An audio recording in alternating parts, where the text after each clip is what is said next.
Hello, my name is Jean O'Toole. I'm the Executive Director of the New York Beef Council. Today I'd like to review non-producer status forms.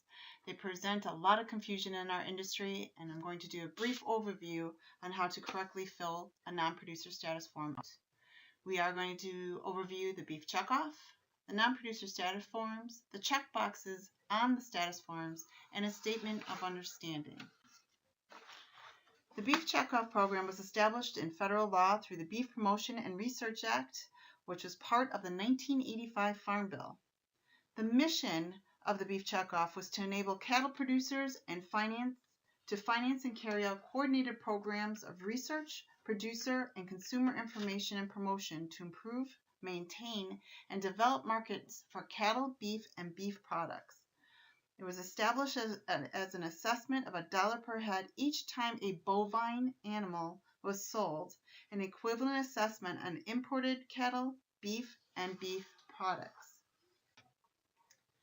The $1 per head assessment is to be paid by the producer, the person selling the cattle. The person paying the producer is a designated collecting person and is responsible for collecting the assessment and remitting such assessments to their state beef council.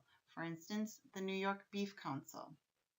So the person paying the producer is the designated collecting person and responsible for collecting the assessment and remitting. The Beef Checkoff Program Assessment. The exemption from paying the checkoff is called the non-producer status form. A non-producer status form, for instance, the Act requires the assessment to be collected on every sale of cattle. However, the Beef Promotion and Research Order 1260.314 provides an exemption from paying the checkoff assessment under specific circumstances, as I mentioned, the non-producer status. A non-producer status form can be used to exempt a person from paying the beef checkoff assessment when reselling cattle when specific requirements are met. The collecting person is required to collect $1 or a document on every cattle sale. The non-producer status form is an official USDA form which documents that the assessment is not due on specific cattle sales.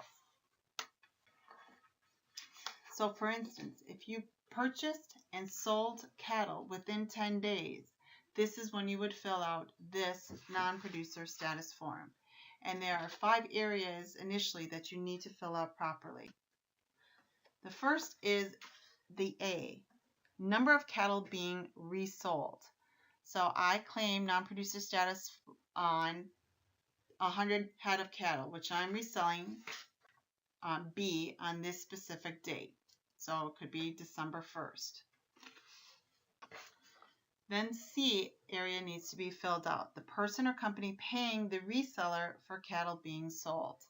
So the buyer's name and address will go in section C.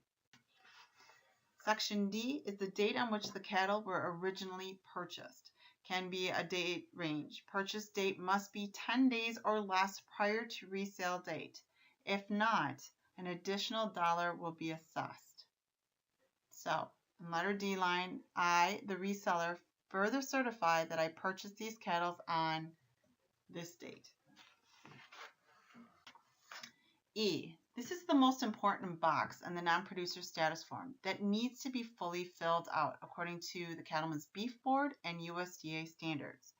It is comprised of the reseller's name, name of the person or company reselling the cattle, the tax ID number or the social security number, the address, city, state, and zip of the business, and the signature of the seller.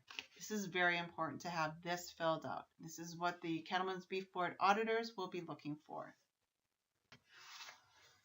Now we get into the fun check boxes. There is actually 3 check boxes to indicate how the reseller handled the original purchase. The first checkbox, box number 1, the non-producer or buyer collected and remitted the checkoff on these cattle at the time of the original transaction. You check this box for cattle which, for instance, Empire Livestock Market is reselling, or Finger Lakes, or Voss, or any of the livestock markets that are in the area. So this is an example. Number 2 states, I received a certification of non-producer status from the person I purchased these cattle from. So box 2, at the time I, the non-producer, purchased these cattle, I received a non-producer status form as documentation, remember a document or a dollar, to show that I was not required to collect and remit the checkoff assessment on this transaction. This situation is less common. It does happen, but so be aware. Oftentimes we see non-producer status form with a line straight through boxes 1, 2, and 3. We are trying to prevent this. And finally, box number 3. When I, the non-producer, purchased these cattle, another person was responsible for collecting and remitting the beef checkoff assessment. The reseller would check this box if the cattle were originally purchased through a livestock market, for instance. So, if the livestock market purchased the cattle and I, the non-producer, purchased these cattle, another person was responsible. It was within the 10 days. I have the document. I do not have to resubmit another dollar. So, example 1, cattle dealer purchases 25 head of cattle directly from a producer. The dealer was responsible for collecting and remitting the assessment. You resell the cattle within 10 days of original purchase to confirm collection, remittance from original purchase. So the livestock market, for instance, a livestock market purchases cattle at own sale, for instance, market support cattle, held the cattle for 3 days and sold. If this happens, that box number 1 will be checked. Box number 2. If cattle dealer number 2 purchases 50 head from cattle dealer number 1 within 10 days, dealer selling the cattle, who is number 1, provides a non-producer status form to number 2. If dealer number 2 resells these cattle within 10 days of ownership, he will qualify as a non-producer and could use that non-producer status form reselling to number 3 by showing it has been paid. Again, a document or a dollar needs to be taken care of.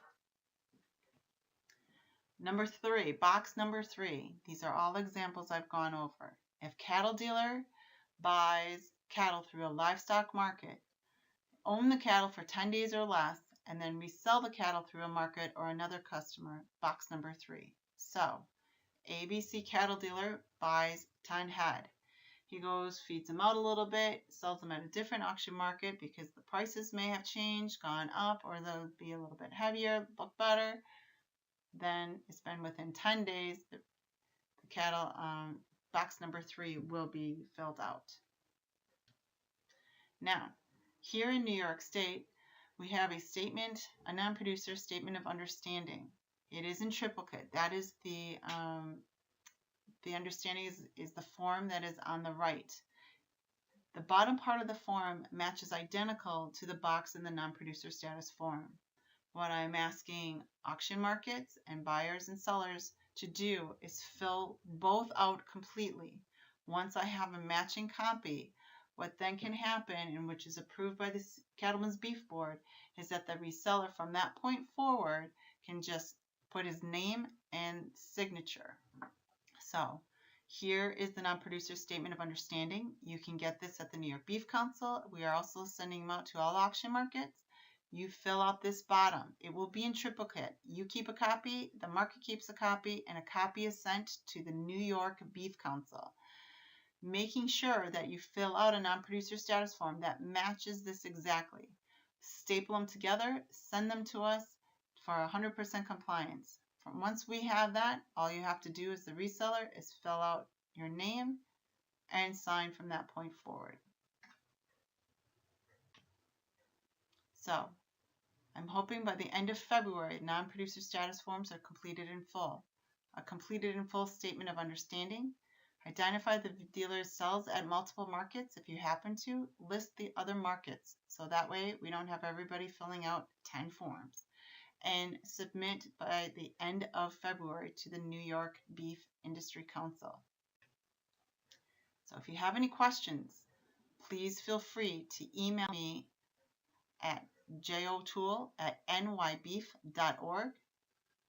Denise Jones is our administrative assistant that handles the checkoff, and you can see her at this address, or please feel free to call us at 339-6922 for any questions about the non-producer status form and what is being asked.